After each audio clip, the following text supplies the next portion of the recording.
Good evening. You're watching The Right Stand with me, Poonam Burde. We're coming to you live from the CNN News 18 Primetime Studio, presented by Schneider Electric Smart Home Solutions.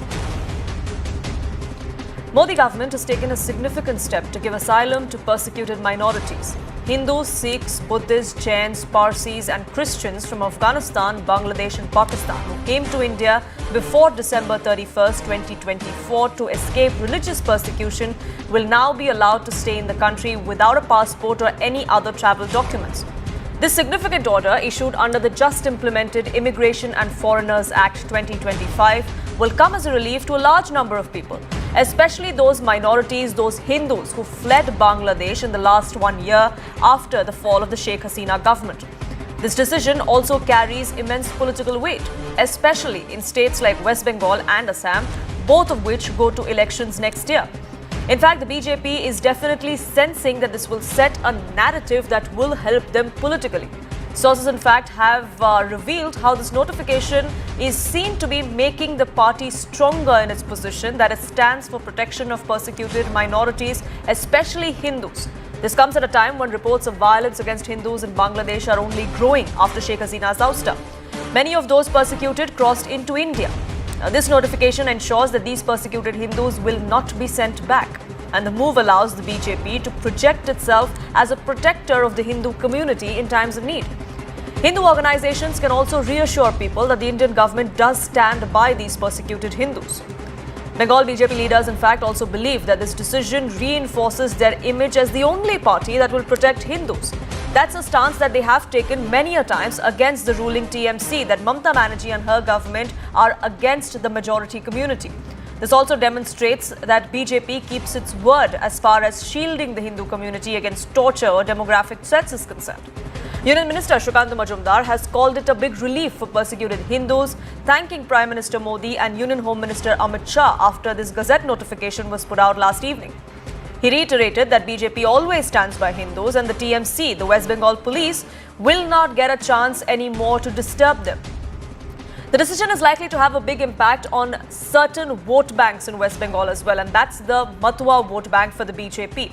With nearly 60 constituencies in Bengal that are influenced by this community, by voters of the Mathua community, this decision has strong electoral implications. Many in the community who migrated after 2014 were uncertain about their legal status under the State Identification Register. By making it clear now that they will not be deported, BJP has reassured them and prevented potential erosion of this support base. Now, these voters, these community members may not have voting rights just yet. They may not be citizens just yet. But when the Union Minister today came out and said that they will naturally become citizens because they will not be deported, this is just one step in that direction, is what many believe. Those people will not be deported if they have entered inside 31st December 2024.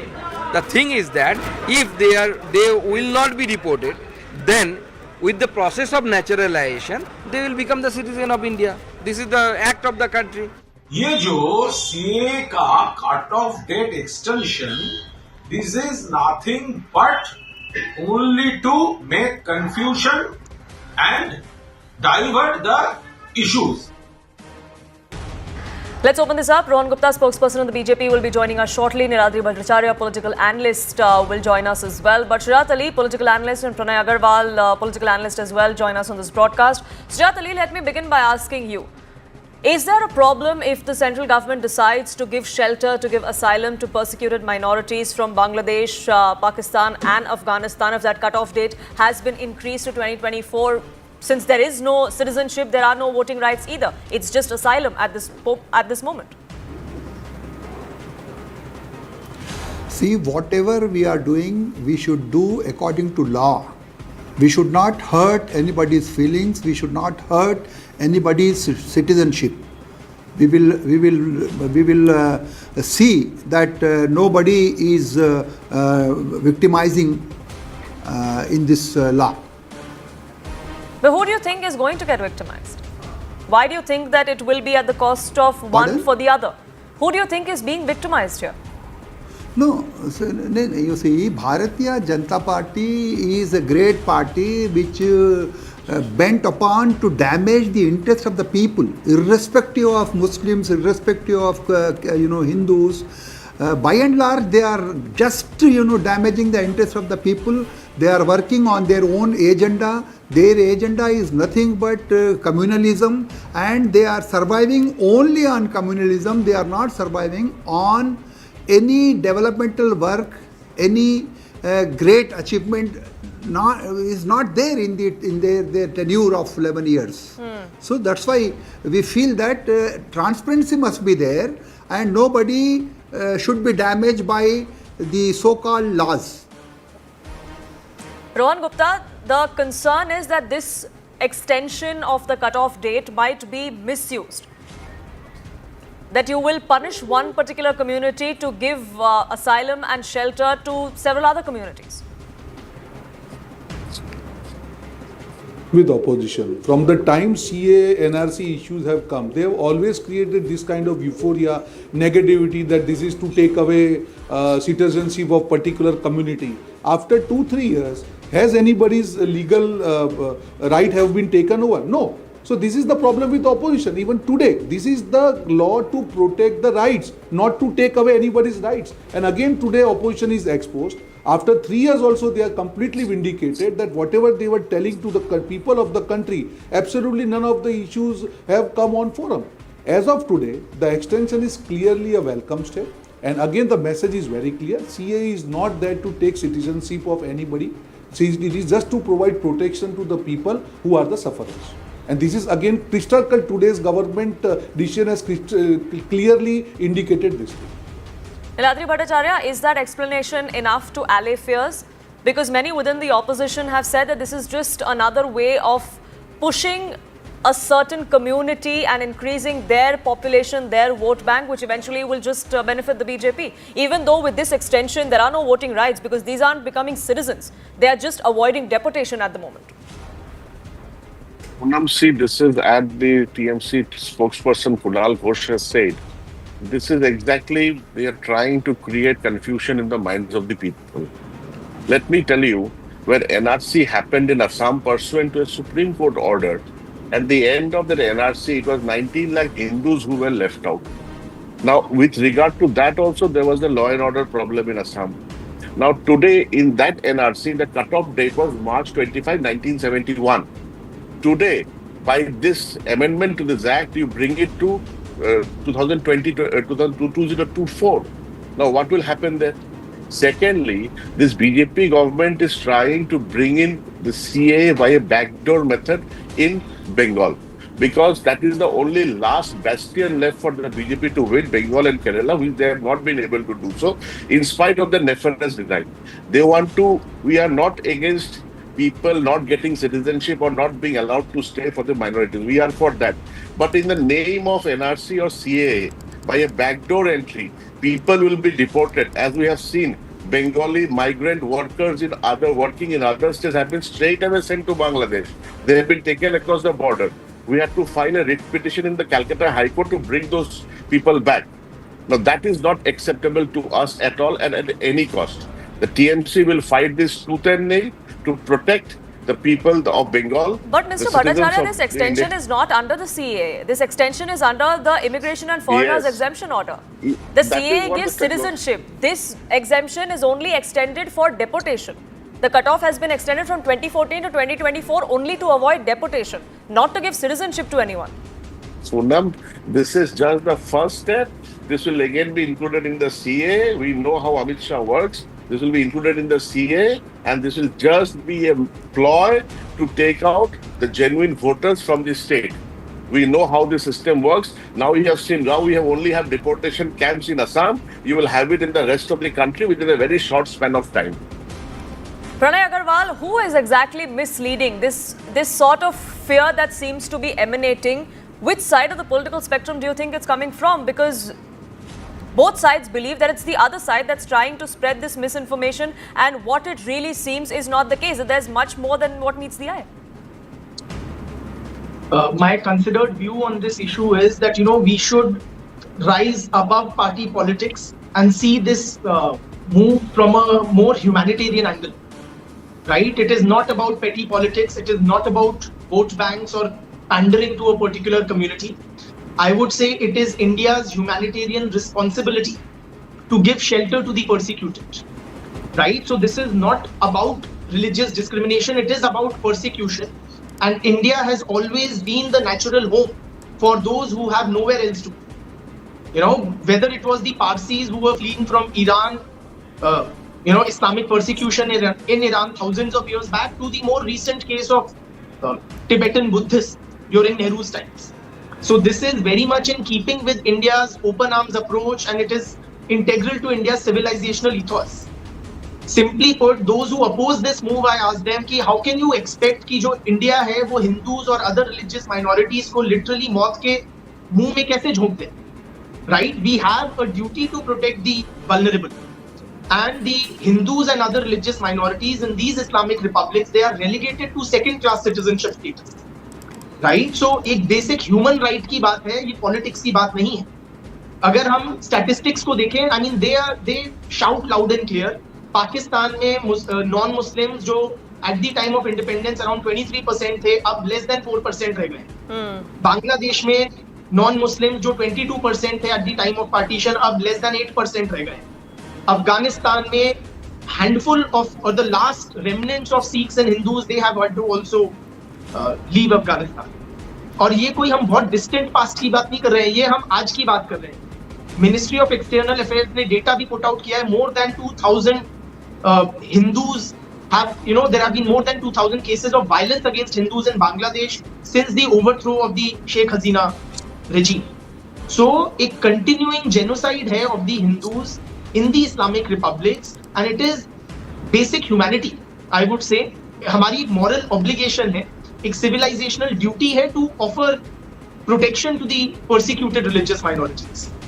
Sujat Ali, is that not the case, that this is just asylum and protection to those who deserve it?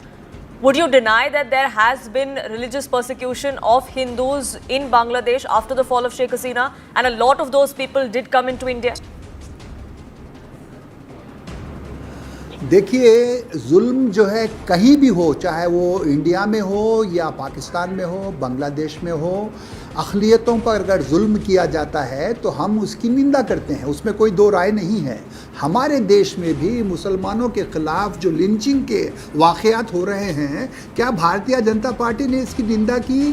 क्या इस सूरत हाल से देश को निकाला? नहीं निकाला. तो हम ये चाहते हैं कि चाहे पाकिस्तान हो या बांग्लादेश हो या इंडिया हो, इस तरह के वाक़यात जो है काफ़ी मज़म्मत के काबिल हैं. इनकी कोई तायीद नहीं करता, हम भी तायीद नहीं करते.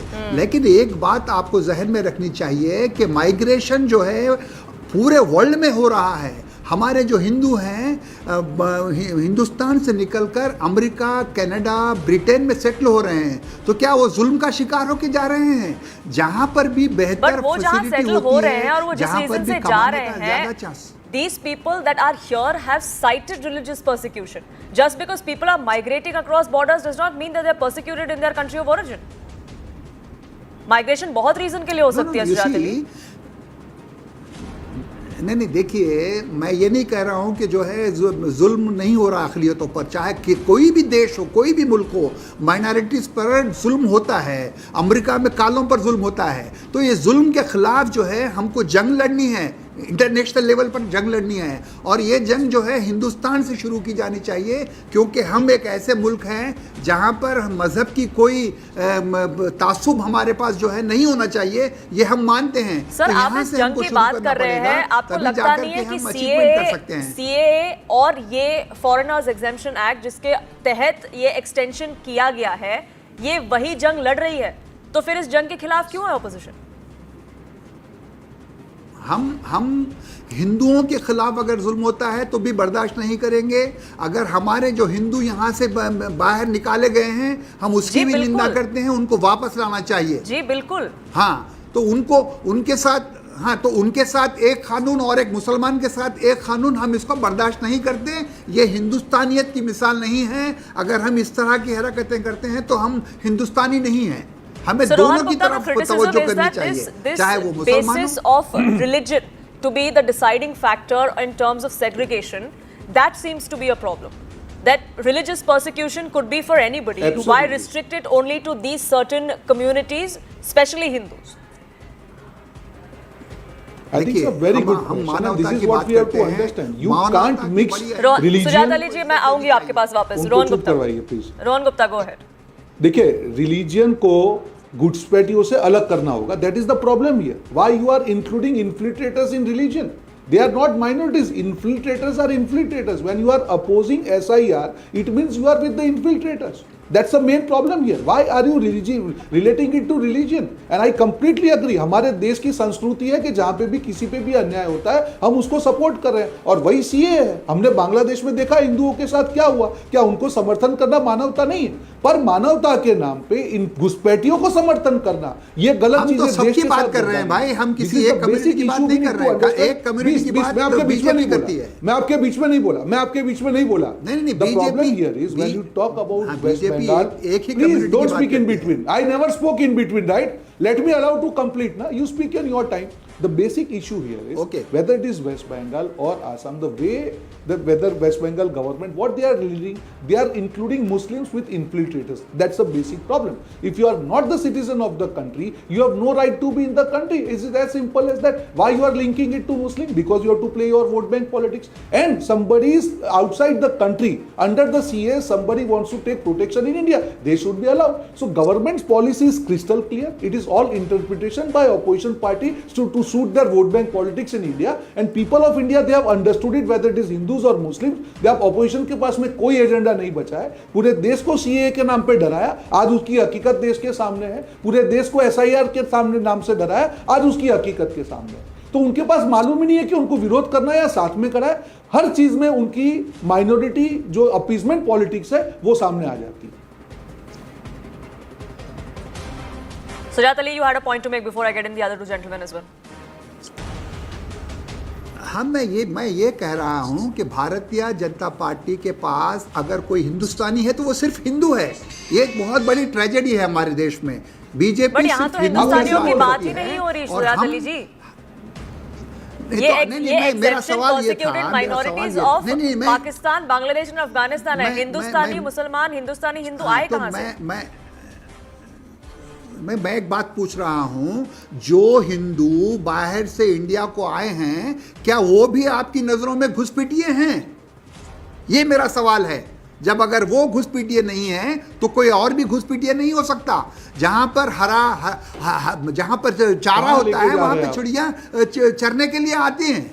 ये बहुत अहम चीज है. हिंदू को आप कहते हैं कि वो जो है परेशान होकर आया है. Is that why is it that a Hindu or a Sikh or a Christian or a Jain, as per this law, is a persecuted minority, but anybody else from any other religion, from the minority community, from Muslims, is an infiltrator? Well, how does that distinction come in? That's a question that the opposition asks. I will tell you, I agree with you. Infiltrator is somebody who has, एक minute. Infiltrator is a person who has entered illegally this country, right? And who is the threat to our national security. We have seen what has happened in Jammu and Kashmir, and we have found that there are infiltrators who are causing damage to our national security. So that is one side. And when you say the persecuted minorities, those are the people. But how do you define that, Rohan? That's a question. That's a question that they are asking. If you're saying that an infiltrator is somebody who's illegally entered India, a lot of these people have illegally entered India because they have no documents. They don't have a passport. They don't have travel documents, which is why they were being deported, and now they're not going to be. So then how do you draw that distinction? What is the basic objective? What is the basic objective? When somebody, कोई बांग्लादेश में हिंदू है, उसको अगर प्रताड़ित किया गया है तो सीए में उसको राइट दिया गया है. और जब इन्फिल्ट्रेटर कोई बांग्लादेश का बंदा घुसपैठिया बन के आता है, उसका ऑब्जेक्टिव वो नहीं है. He is not a persecuted minority in Bangladesh because he is not entering India because he has been troubled in Bangladesh as a minority. This is the basic difference between infiltrator and somebody enters country under CA. Because they are entering, that is why this limit has been extended now. And you have rightly said, we are not giving them the citizenship. We are just extending the deadline of deportation. Because they are troubled on the name of religion there. That is not the case with the infiltrators. Sure. So, Niladri Bhattacharya, their distinction has been made on the fact that in a Muslim majority country, which would be a Bangladesh or Pakistan or Afghanistan, that somebody from the Muslim community would not be persecuted for his or her religion. Which is why Absolutely. they do not need protection under this particular existing law for which the cutoff date has now been increased. Is that not a fair Poonam, argument to make? Absolutely. Poonam, I agree with your argument. And as I have said earlier also, that we are not against giving protection to anyone in our country who has been persecuted. Now, having said so, kindly understand that India is not a signatory to the 1951 UN Convention nor the 1967 Protocol to that. But here, what happens is that when the Rohingya Muslims, when the Rohingya comes to India for their as a refugee, when they're persecuted in the country of Burma, Myanmar, they are saying that no, you have to be sent back because you are infiltrators. But as far as Bangladesh is concerned, and let me take the case of Bangladesh. The India was divided on the basis of religion. 1947 partition was very clear on the basis of religion. So Hindus who have chosen to stay back there after 1947 have consciously have taken a decision. Today we are coming in the year 2025 and we are saying that they have been religiously persecuted. Let them come. You give them citizenship. Then we have no problem with that. But in the name of CAA, don't run deportation camps. And people who have been citizens of this country, who have been staying here, you will deport them just on the name of CA, NRC, and SIR, whatever nomenclature you give it. That is not acceptable to us. Listen, we are not against the infiltrators. Infiltrators are bad. They will eat our resources. We do not accept on them. But you cannot deport any citizen of the country, which the BJP tries to do it. We have seen the recent reports. The papers have been replete with examples where migrant Bengali workers have been picked up from other states and pushed back into Bangladesh. Writ of habeas corpus had to be filed. And now, when you are on a back foot, you try to bring in this law and try to justify your actions. What about the 20 lakh Hindus who were out of the NRC in Assam, where law and order problem was in Assam has a very different culture. And if you bring it, then what about the sixth schedule of the Assam Accord? Where does it go? But Nilali Even the Bhattacharya, Supreme as far as those people that were left out of the NRC, there is going to be an SIR exercise that will be held in Assam as well ahead of elections next year. And all of those people either will be accommodated or not accommodated based on whether they have the documentation or not. Poonam, that is what I'm trying to tell you. That's the beauty of BJP. Once you do an exercise, Supreme Court mandated exercise, and then the egg is on your face when 19 lakh Hindus are brought. Now you want to bring them another thing called SIR and again try to justify your actions. What? Where is the country But the going? SIR exercise is independent of that. We had an SIR exercise take place in Bihar now. It will happen in Bengal. It will happen in Assam ahead of elections next year. SIR, And these are electoral role revisions that have to periodically take place in every state. Poonam, as far as the SIR in Bihar is concerned, it is under the sub judice before the Supreme Court. Let the Supreme Court give a decision and then we'll see. Then we'll see. Let us not discuss on the SIR now because SIR is sub judice. But Poonam. NRC and CA and whatever nomenclature, as I said, whatever nomenclature you give it, this BJP tries to bring in various words, various nomenclatures, and then try to create confusion among the people. See, in Bengal, they want to catch hold of the Matua votes because Matuas are holding the decisive factor in 26 assembly constituencies. But they do not understand by doing this, they are doing nothing but strengthening the TMC party. There Rohan is a fight among the So Rohan Gupta, you may say now that there are no voting rights. Let me finish, please. So Rohan Gupta, now you say that there are no voting rights, there's no citizenship for any of these persecuted minorities. All that is there is protection from deportation. But today we had the Union Minister come out and say that now they will stay prolonged in India, which means they will naturally become citizens after staying in India for XYZ number of years. So then is that not the first step towards doing exactly what the opposition is accusing you of doing? That you are cultivating a vote bank which in the future will vote for you? Or at least that's the hope. See, this is the basic problem. You have just heard argument of one of the panelists where he says that CA is for the deportation. CA is not for the deportation. He agrees to that and again he goes to the basic argument. Now I am coming to SIR. Why are you relating SIR to the religion? in Bihar, where 65 lakh people's name were taken out of the list, the proposed draft. Not even a single complaint has been filed by any of the parties there. Sure. Then how can you question this exercise? No, there are If several anybody complaints that has a have been legal filed now by document, political absolutely you parties, can go including back. Congress, RJD Absolutely. and the CPIML. That's what I'm saying. But let's stick to the subject at hand. Let's stick to the question that I asked you, Rohan Gupta. I am coming to that. My point here is, number one, there should not be any margin of error as far as infiltrators is concerned, irrespective of the religion. Number two, you have rightly said, right now they have just been protected so that they should not be deported. In future, under the law, if they apply for the Indian citizen, it will apply to anybody. But that doesn't mean that under CA, you are right now expecting only the deadline for the deportation. That's it. Why are you reading too much? And again, if anybody wants to become citizen of India under the laws, he is free to do that. You should not mix two things. Sure. This is not for the citizenship. Number one, CA is here not to take anybody's citizenship. Number two, SIR will not allow any infiltrator to be in India. But when we have Number the Union three, Minister should come not out and mix say that they religious will politics. eventually become natural citizens, that's where these concerns arise from. And Pranay Agarwal, let me ask you this. Do you think this is out of some altruistic nature of the BJP and the central government that they want to do this? Political analysts, experts, opposition parties are saying that there is some sort of vision for cultivating this vote bank, especially as far as West Bengal is concerned. Can that totally be brushed aside? Poonam, there is no denying that BJP is a political party. It is the largest political party in the world. So if it has a political intent, I would say so be it. Very frankly. Whether the TMC benefits from vote consolidation, whether the BJP benefits from Hindu votes, I would say that is a secondary matter. Right? So BJP is a political animal. You have to accept it. And if it has a political intent, it may be so. But this move has to be commended for its humanitarian consideration. And any move, I would say, which is pro-Hindu is not to be viewed as anti-Muslim. It is not about excluding Muslims. It is about offering protection to the persecuted religious minorities in the Islamic countries. It is not about vote banks the way I see it. It is about saving lives. Right? जब 12 साल की हिंदू बच्ची को सिंध में kidnap करके उसका जबरदस्ती she is forced into marriage, हाँ उसकी फैमिली को रिफ्यूज दिया जाता है, तो क्या वो कम्युनलिज्म है या वो ह्यूमैनिटी है? राइट? दूसरी बात, अगर बीजेपी को केवल हिंदू वोट की चिंता होती, but this law is not only about Hindus, it also extends to Buddhists and Jains who are minuscule, politically insignificant.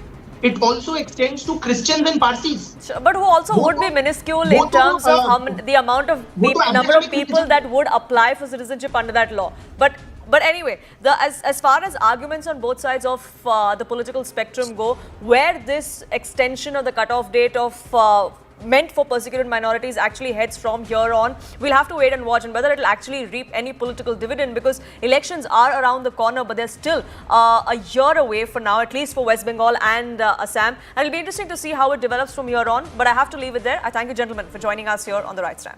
Thank you. It's a new milestone for India's quest for self-reliance in technology and innovation. From the ramparts of the Red Fort on Independence Day, Prime Minister Modi had announced that India's first commercial semiconductor chip will enter production this year, a bold step towards reducing reliance on foreign technology.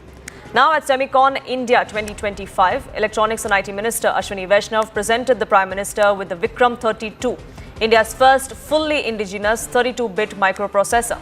Developed by ISRO's Semiconductor Laboratory, this cutting-edge chip is engineered to endure extreme conditions of space launch vehicles.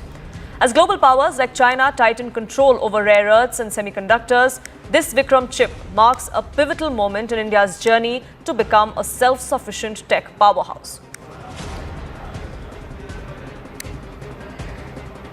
This is what we've learned as per industry estimates. The size of the Indian semiconductor market was about $38 billion in 2023, $45 to $50 billion the year after in 2024-2025, and it's expected to reach $100 to $110 billion by 2030, which is in 5 years from now.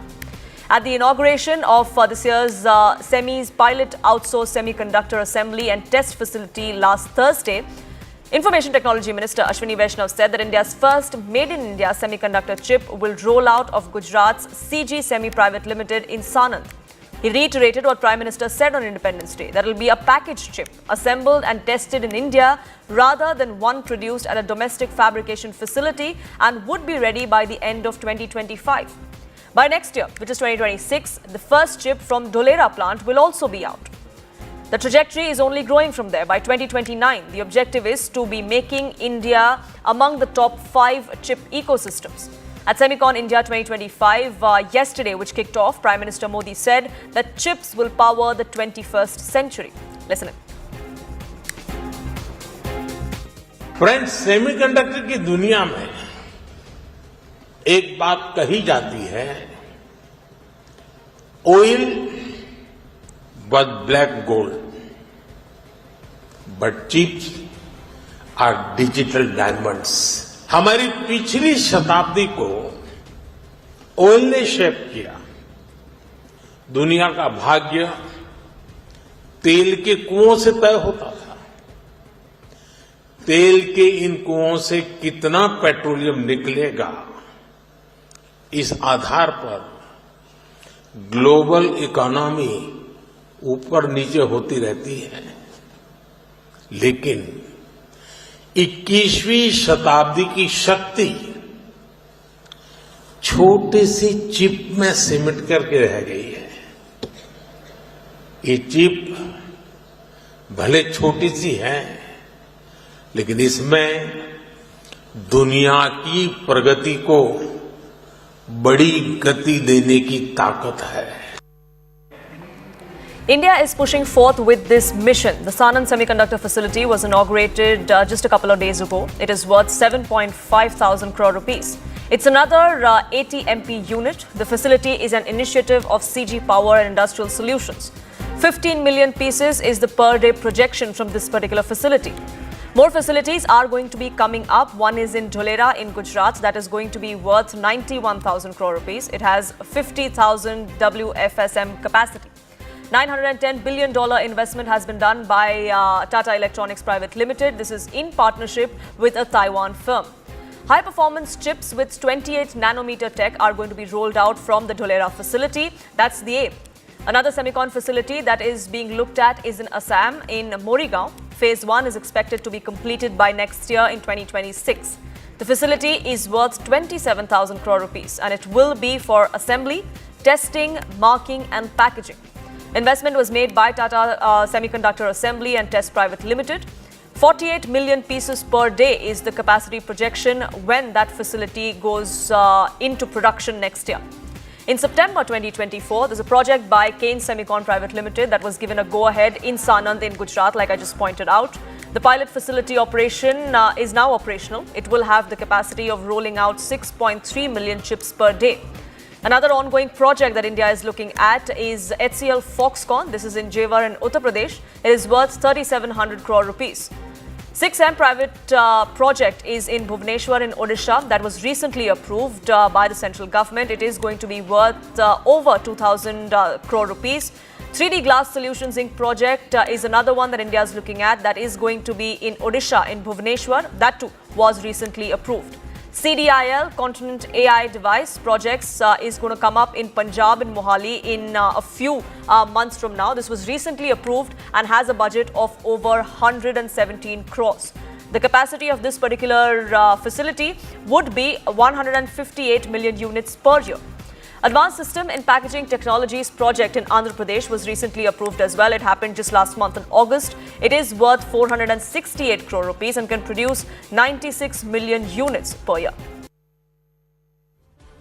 It is a new milestone for India's tech ambitions. India will have its own commercial semiconductor chip in production this year itself. Look at the speed. From Semicon India's launch in 2021 to the approval of India's first semiconductor plant in 2023 and 5 new projects cleared in 2025. India now has 10 semiconductor projects worth $18 billion or rupees 1.5 lakh crore.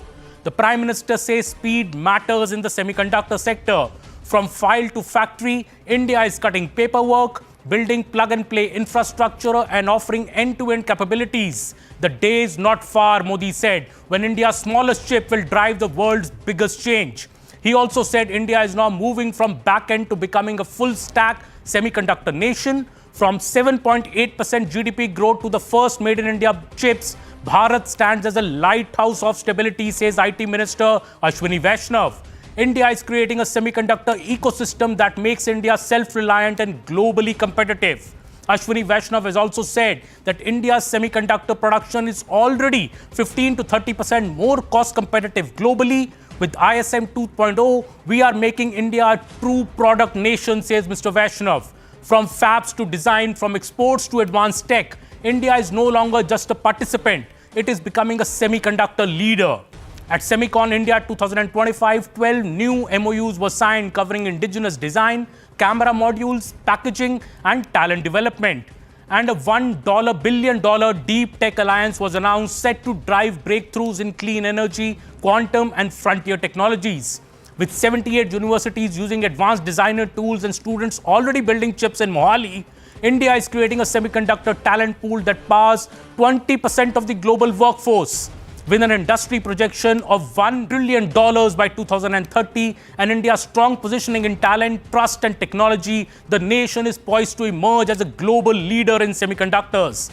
In fact, global semiconductor industry leaders at the Semicon event highlighted India's fast-growing role in shaping the global chip ecosystem, highlighting the country's talent pool, government support and rising investment commitments. Tim Archer, the president and CEO of Lam Research, said the global semiconductor industry is on its way towards the $1 trillion USD mark, and India is emerging as a key partner in this journey. Kai Beckman from Merck has said India's local semiconductor market is expected to reach a staggering $100 billion by 2030.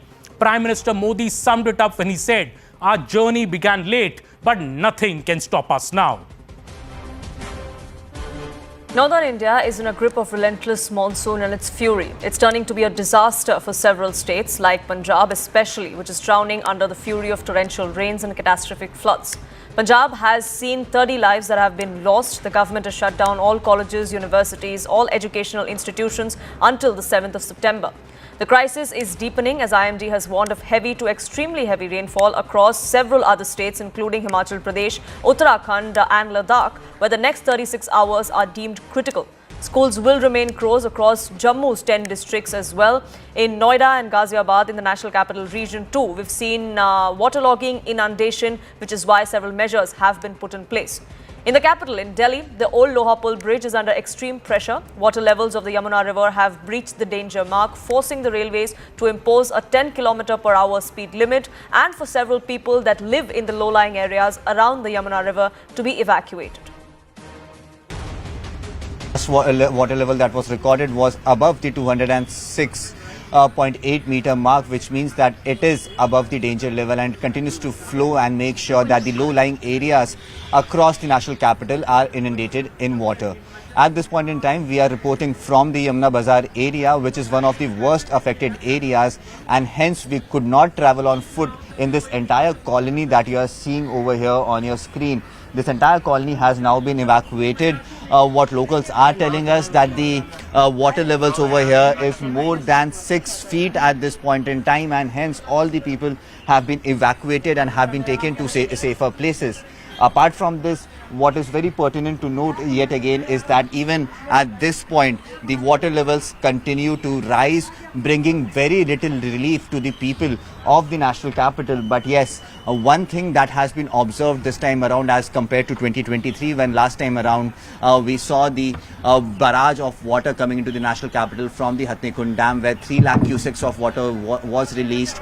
The flow of water was stagnant. The water was not being allowed to leave from the premises of the national capital, and that eventually resulted in the flooding of the national capital, places like the ITO, places like the Red Fort and these Vidhan Sabha as well. All these locations were absolutely inundated in water last time around because the flow of water was not maintained. The gates of the ITO barrage were in fact closed last time around, and that became a very, very big reason, a very, very massive reason for the floodings that happened. But this time around, there is preparations that have been seen on the ground. The government has already cleared the desilting of all these dams and gates, which means that all the gates of the dams and barrages are now open for allowing the water to flow freely. River Yamuna is flowing above the danger mark here in the national capital, and right now I'm standing at ITO barrage. I'm showing you the visuals of River Yamuna here at barrage, where we have all 32 gates open today. Remember, in 2023 we had 5 gates silted and 3 tilted, and that's why water was not flowing through these 8 gates. And in fact, at that time Indian Navy had to be roped in for this particular task. And today, while we are talking about this water level, we have been given to understand that there is no need to panic, as Delhi government is keeping an eye on every development. And right now, when we talk about the current water level, so it is 206.82 at 8 a.m. today. And we have been told that all those who were living in low-lying areas have been asked to vacate the area. In fact, evacuation has taken place just last night, and Delhi government, as far as district administration is concerned, so they are in fact monitoring the situation. They are in fact helping the people who are in fact living in the low-lying areas. And right now I'm showing you the visuals of ITO barrage, where you are seeing this particular flow, where in fact, Flood and Irrigation Minister Pravesh Verma is about to reach in some time from now to inspect the current situation. And we have been told that by this evening, this water flow, in fact, will be going down. And at that time, Delhi will have some sort of respite from this sort of danger, as we have been told that the old Loha Pul is already closed for both road traffic and rail traffic. But again, Delhi government is reiterating that there is no need to panic, because they are keeping an eye on every development, and they are here to assist people here in Delhi. We are right now in Jaitpur area in Vishwakarma colony, and you can see it is a residential complex of more than 500 to 700 families. Just there is an NDRF boat that has rescued some of the residents from here, because most of the people have come out on the higher sides as the Yamuna is flowing above the danger mark, and the entire area, this side, is flooded. You can see an NDRF boat that is bringing out people, civilians from inside who were stuck and who had called for help. They are being brought out. This is an NDRF team. A rescue operation is being carried out. These are residents of Vishwakarma colony in Jaitpur who have been brought out. All their houses are flooded. All the belongings, most of them, have been taken out by the residents to the areas that are higher, on the higher side, and rescue operations in this area are still on. While this one boat has already brought out people from this area, there's another boat that is being prepared, which is being inflated. You can see they also have the PDA systems, making announcements for the locals to let them know if anyone is out there who needs help. Another boat is being prepared, and senior officials of NDRF will shortly be here, and all this entire rescue operation is being done along with Delhi Police and Civil Defence volunteers. Kashmir में लगातार संगीन मौसमी सूरत हाल बनी हुई है और लगातार दरियाई झेलम में पानी की सतह में इजाफा हो रहा है। और बिल्कुल आप देख सकते हैं, ये मशहूर व मारूफ अमीरा कदल का ब्रिज है, और जहां पर आप देख सकते हैं कि वाटर लेवल जो झेलम में है, किस कदर जो है उसमें उबाल आ गया है और किस कदर ये वाटर लेवल जो है राइज़ हो रही है। हालांकि अच्छा संकेत ये है, अच्छी खबर ये है कि श्रीनगर में धूप निकल आई है और 1 बजे से लगभग जो है बारिशों का सिलसिला थम गया है। लेकिन इसके बावजूद भी जो साउथ कश्मीर के इलाके हैं, वहाँ पर मुसलसल बारिशों के बाद इस वाटर लेवल में इजाफा हो रहा है और कई एक मकामात पर ये वाटर लेवल जो है डेंजर मार्क से ऊपर बह रही है। हालांकि हम आपको दिखाना चाहेंगे, यहाँ पर डेंजर लेवल से ये नीचे है, लेकिन राम मुंशी बाग की अगर हम बात करेंगे, वहाँ पर दरियाई झेलम डेंजर लेवल को क्रॉस कर चुका है। और हालांकि जिस तरह से हमने बोला कि यहाँ पर बारिशों का सिलसिला फिल वक्त थम गया है, लेकिन जो मेट प्रेडिक्शन है, मज़ीद बारिशें हो सकती है, मज़ीद बारिशों का इम्कान है, और जिसके चलते लोगों को काफ़ी जो है तशवीश लायक है और काफ़ी जो है परेशानियां पैदा हो गई है। और लगातार आप देख सकते हैं कि किस कदर ये झेलम का दरिया जो है किस कदर भयानक रूप इसने धारण किया है और ये वायलेंट या हम कह सकते हैं कि वायलेंट रूप जो है इसने धारण किया है, और जिसकी वजह से अब यहाँ पर लोग तरह तरह की मुश्किलात से दो चार है, और जो एप्रीहेंशंस है काफ़ी जताए जा रहे हैं। हालांकि एडमिनिस्ट्रेशन का दावा है कि सब कुछ अभी कंट्रोल में है, लेकिन इसके बावजूद भी हमने देखा कि तेलबल इलाका जो श्रीनगर का है वहाँ पर कुछ एरियाज़, कुछ जो रेजिडेंशियल एरियाज़ है वो सबमर्ज हो गए हैं। वहाँ पर वाटर लॉगिंग का इशू जो है वो लोगों को फेस करना पड़ रहा है, जिसकी वजह से उनको काफ़ी मुश्किलात का सामना है। और ऐसे में अब ये कोशिश की जा रही है कि अगर कहीं पर ब्रीच होने का खदशा है, एप्रीहेंशन है, वहाँ पर इंतज़ामिया अलर्टनेस दिखाए और वहाँ पर ये कोशिश की जा रही है कि उन ब्रीचेस को रोका जाए।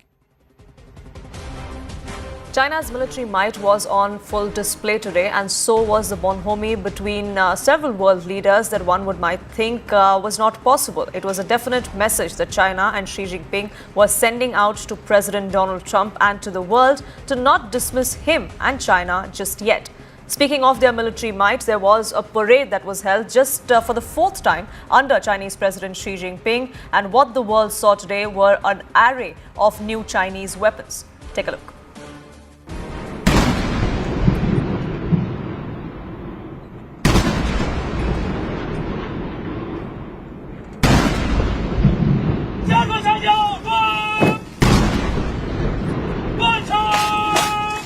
China's Grand Military Parade, commemorating the 80th anniversary of the end of World War II, wasn't just about the missiles and tanks rumbling down Tiananmen Square. It was a platform to unite the so-called axis of upheaval. Chinese President Xi Jinping was joined by leaders from a host of countries at odds with the United States and the West. Topping the guest list were Russian President Vladimir Putin and North Korean leader Kim Jong-un.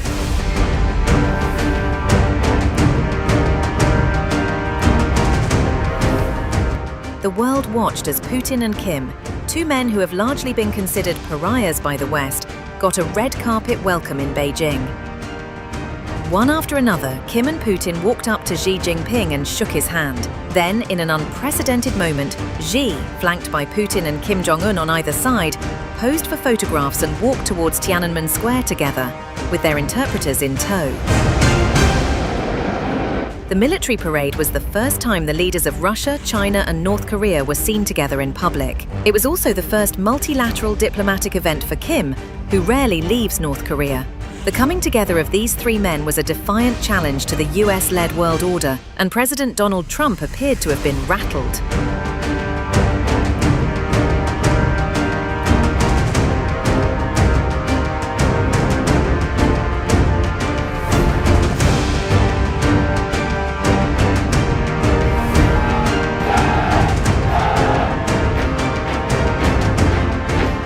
As the parade unfolded in Beijing, Trump launched a pointed attack at China on Truth Social, urging President Xi Jinping to acknowledge the American lives lost defending China during World War II, while sarcastically wishing Xi, Vladimir Putin and Kim Jong-un a great day of celebration as they conspire against the United States. The post comes amid mounting diplomatic tensions. Trump's recent tariffs targeting Chinese goods have drawn criticism from Beijing, but Trump has repeatedly said the economic fallout is worth it to protect American industry.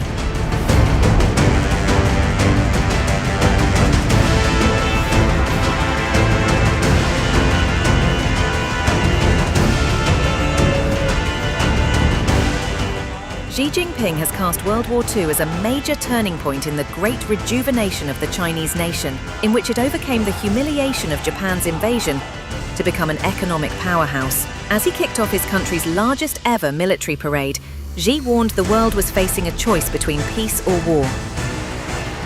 Addressing a crowd of more than 50,000 spectators, Xi said the Chinese people firmly stand on the right side of history. 中华民族是不畏强暴、自立自强的伟大民族。当年，面对正义与邪恶、光明与黑暗、进步与反动的生死较量，中国人民同仇敌忾，奋起反抗，为国家生存而战。 为民族复兴而战，为人类正义而战。今天，人类又面临和平还是战争，对话还是对抗，共赢还是零和的抉择。中国人民坚定站在历史正确一边，站在人类文明进步一边，坚持走和平发展道路，与各国人民携手构建人类命运共同体。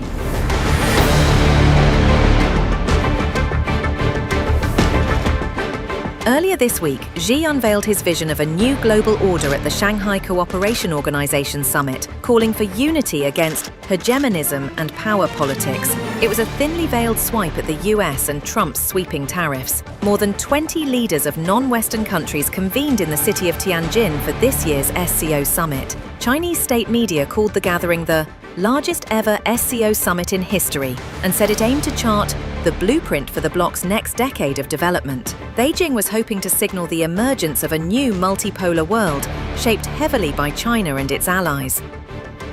And that message was carried forward in the form of a grand military parade.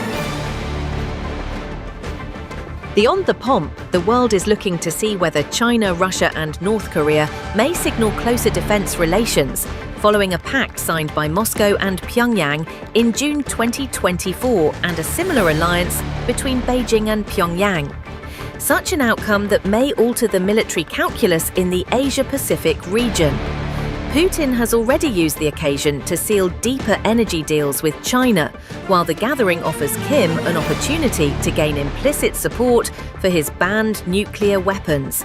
And Xi Jinping has presented his vision of a new world order.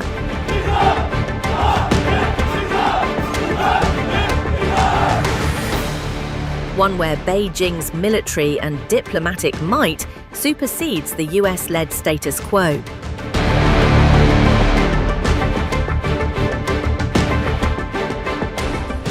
That's all from my side. Thank you so much for tuning in to The Right Stand, which we brought to you from CNN News 18's Primetime Studio, presented by Schneider Electric Smart Home Solutions.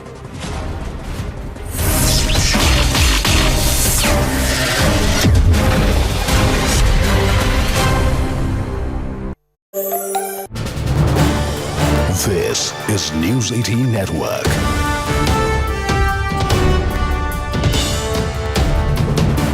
India's largest news network. Welcome back. You're watching the breaking news show right here on CNN News 18. Let's take you right now to visuals that we've got coming in from China, where after wrapping up the SCO summit, President Xi Jinping, hosting the country's largest ever military day parade today, seeks to recast Beijing as the custodian of a post-US international order at a time of deep geopolitical uncertainty. Now, the parade you're watching is a presentation of Chinese military might, with China unveiling for the first time some of its most modern weaponry, including jet fighters, missiles, and the latest electronic warfare hardware. The goal, as we told you earlier, was very much to showcase military might. Hundreds of People's Liberation Army aircraft were displayed in the parade, according to Chinese military officials. 20 of the world's leaders, in fact 26 foreign leaders, including Russian President Vladimir Putin, North Korean leader Kim Jong-un, leaders of Iran, Malaysia, Myanmar, Mongolia, Indonesia, Zimbabwe, all attending. And from India's neighborhood, you have Pakistan Prime Minister Shehbaz Sharif, Nepal Prime Minister KP Sharma Oli, Maldives President Mohammad Muizzu, all attending the parade. We're just continuing to show you visuals as they come in on this story. Hundreds of troops taking part in this parade. This parade is held to commemorate the Chinese victory over Japanese aggression. That's how they describe it in World War II. And this was the 80th anniversary. We're just going to go over to our colleague Siddhant to understand more. Siddhant, first tell us, the 26 leaders who were in attendance, even the manner in which they're made to stand, the manner in which the photo ops takes place, highlight the level of importance that the state of China wants to give them. So can you just tell us a little bit about what there is to be made from these visuals that are playing on our screens? Well, Toya, this is the show of strength being done by Chinese leadership.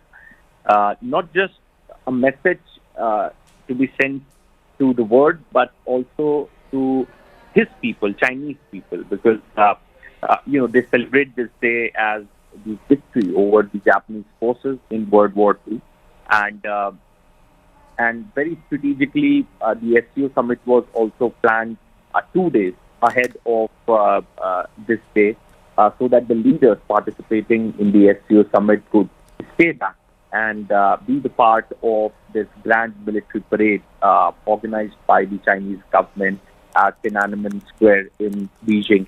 Now, this show is has laser weapon display, nuclear ballistic missiles, and giant underwater drones were shown. In fact, President Xi Jinping said his country was unstoppable and will never be intimidated by bullies. In fact, he was joined today by 26 heads of state, including Vladimir Putin and Kim Jong-un. This is the first time President Putin and Kim have met together. In fact, U.S. President Donald Trump also, Toya, posted a message on Truth Social saying that all are conspiring against the United States. So, as I said, that this has more to do with sending message out to the world and to the Chinese people that this is new China, perhaps, which is reshaping the global world order. This is new China, which is backed by so many countries. They were like 26 odd world leaders, including army generals, etc., parading right behind Xi Jinping at the time of the entry into the Tiananmen Square. And in fact, the generals, the soldiers fought in the World War II were also honored. And in fact, there was this handshake ceremony which was organized, and all these world leaders shook hands with these. There is a big relief that is expected after this GST Council meeting that concludes tomorrow, especially for taxpayers. This is what we've learned from our sources in the government that have revealed that a major slash is expected as far as health insurance premiums are concerned. That's something that could go down. The GST on that could go down. This is something, remember, CNN News 18 had reported a couple of days earlier as well, that that's a sector that the government is looking at as far as giving relief is concerned. Senior citizens too could get a relief in that particular sector as far as health and life insurance premiums go. Insurance are also, that's something that is on cards that we're given to understand. The consensus building, of course, will have to be done during this meeting, which is currently underway. It's going on until tomorrow evening, after which we will know what these reforms are, which the government proposed, and what kind of support or backlash came into the fore for it. Pallavi, my colleague, now joins us, getting us more details on this. Pallavi, what else have you gathered from your sources? See, the focus of this GST meeting and the two tire slab is very clearly to make it pro-consumer or pro-people, and of course also benefit the ancillary industries. We've been reporting on the fact that there are now going to be only two slabs, that is 0 to 5%. Some items possibly will not even invite any GST rate. So there's a 0 to 5% slab, and the other one is that of 12%, which can be imposed. Of course, there is also something which is called the sin tax, but that is on deep luxury items, or it is going to be on what is considered to be dangerous to health, like tobacco and pan masala. It's these consumers or people's, pro-people's items which are going to be the focus of the 56th GST meeting, and one among them which we are picking up is that of health and insurance sector. Lots of medicines, and especially in the critical illness areas, many of those medicines will see a huge slash as far as the GST rates goes. I mean, many of them is going to come down from 25% to 12%, in some cases from 12 to 5% as well. Apart from that, there's the insurance sector where the insurance also can see a slash as far as the GST rates are concerned. CNN News 18 Primetime Studio, presented by Schneider Electric Smart Home Solutions.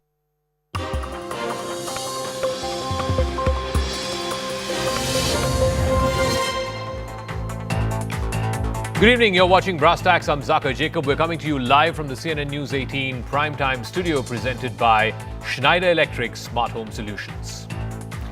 The government has issued a Gazette notification which basically allows non-Muslim minorities from India's neighboring countries like Pakistan, Bangladesh and Afghanistan to stay on in India if they've entered this country until December 31st, 2024.